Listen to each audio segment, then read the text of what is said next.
My first voyage had been very profitable. I was again a wealthy man. I did not lack for luxury or entertainment.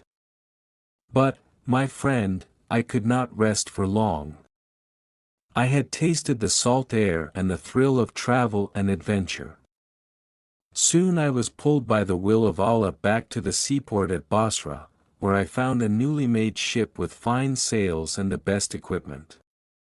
The captain was gathering merchants for a voyage. I booked my place with him, and then went to the market to buy up goods for trade. We set sail the very next day, and cruised from island to island in the fine weather. Wherever we landed we found a crowd of merchants and clients eager to do business with us. At last we came to a peaceful island, with no sign of human inhabitants. It was a lovely place, with green trees, brightly colored birds, and cool running streams. I roamed around and found a pleasant spot to eat the lunch that I had brought with me. After I had enjoyed my food, I allowed my eyes to close, and fell into a pleasant sleep. When I awoke, I felt uneasy. I hurried back to the beach where we had come ashore. My fellow travelers had left tracks in the sand.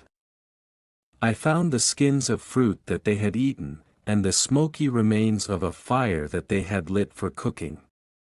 But they themselves were gone. They had left me. I was marooned. Now I sat down on the shore and looked out to sea. All the time I expected to see our ship sail back around the headland to pick me up, but she did not. The crew, and my fellow merchants, had forgotten all about me. Tears came into my eyes as I thought of the life I had lost in Baghdad. My fine house, the silken cushions on my bed, the playful fountain in my courtyard, the purple rose petals of my garden, the smell of roast meat from my kitchen. My servants, the company of my friends, there was no luxury that I lacked then. Now I had exchanged all those comforts for a bed of leaves on a desert island. The tears stung my eyes. I felt that a jinn had climbed inside my head and was going to drive me crazy. I had to stop all this weeping and pull myself together. Perhaps I was not as alone as I thought. After all, I had not explored the whole island. I could not see a plume of smoke or any sign of human life. But I did see some sort of strange building, a giant dome, smooth and white. This I had to examine more closely. I climbed down to the ground and walked in the direction of the dome. When I reached it, I strode all around and counted 50 paces. I ran my hands over its sides, hoping to find a secret door, but there was none that I could discover. It felt, if anything, like an eggshell. I sat down for a while, and towards evening the sky turned dark. At first, I thought that perhaps a large storm cloud had blown overhead, but as I looked up I realized that the cloud was in fact a giant bird. Its wings were flapping and gusts of wind sent twigs and leaves flying this way and that. I ran to hide among the trees and saw the feathered monster descend and land on the egg. While it settled there, I recalled travelers' tales of a bird, monstrous in size, called a roc. Yes, this is indeed such a creature, I thought. I was seized by a reckless impulse. I was so desperate to escape the deserted island that I was willing to try even the maddest of ideas.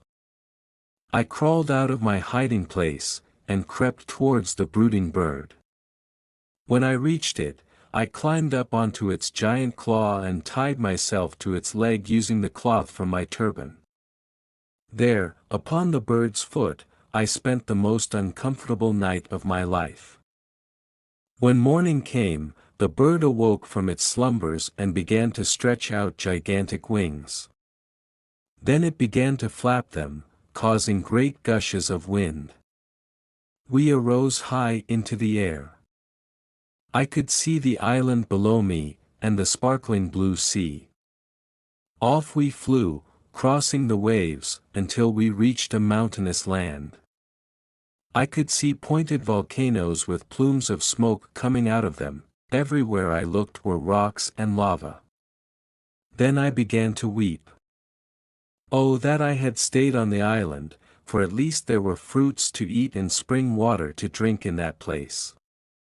I have exchanged one terrible place for a far worse one, but Allah in His wisdom must have willed it so, and it is the lot of man to submit to his fate. At least, I thought, my situation could not grow any more dreadful.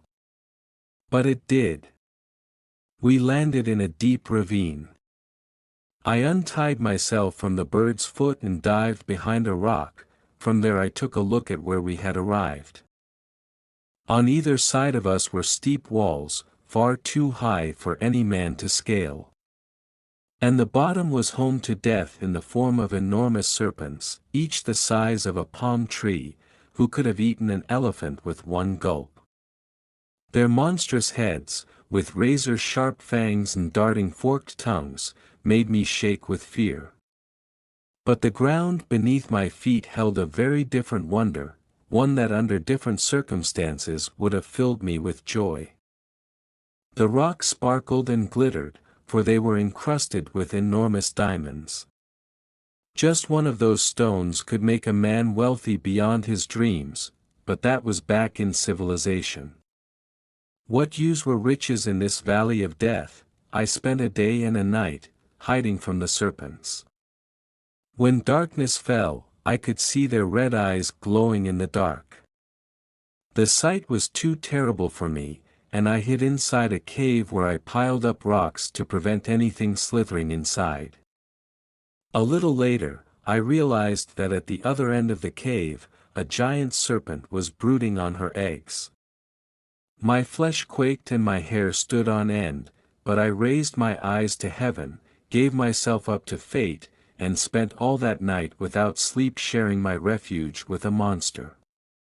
At daybreak, I took down the rocks, and staggered out like a drunken man, giddy with fear and hunger. I wandered a little way down the valley. As I walked, first one, and then another, huge piece of meat dropped down from the sky and landed on the rocks. Had a giant bird let them go? Then I recalled a traveler's tale of a dangerous mountain range that is full of riches. The story went that merchants would drop pieces of meat into a valley in the hope that diamonds would stick to them. They would wait for an eagle or another bird to swoop down, pick the meat, and carry it to its nest. Then the merchants would climb up to the nest, and scare away the bird by shouting and throwing sticks and stones. In this way they could recover a diamond. When I had recalled this tale, it was clear to me what I had to do. First I filled my pockets with diamonds. Then, taking off my turban, I attached the meat to my chest. I lay and waited for a giant eagle to spot the easy meal and pick it up in its claws. When it carried the meat off to its nest, it took me with it. And so I was lifted out of the valley. When we settled down in the nest, the eagle had little time to peck at its meal, for it was soon disturbed by loud shouting, and sticks and stones landed in the nest. It flapped its wings and flew off. Men approached and were surprised to see me rise up and wave my arms to greet them. My heart was filled with joy, but at first they were disappointed and angry. "What trick of fate is this?" said one. "We risked our lives to rescue a fortune from the valley, not a man." "Do not fret," I called out in my happiness. "My pockets are filled with enough riches to satisfy all of us. I will share them with the man who threw down the piece of meat." As we went off, I told the merchants of my adventures, and all that had happened to me, and they were filled with marvel. It took us 2 days to walk down from the mountain range. At last we arrived in a flat and pleasant land shaded by giant trees. The only danger was from giants with leathery skins and horns on their noses. These rhinoceroses can easily trample a man to death if they are disturbed.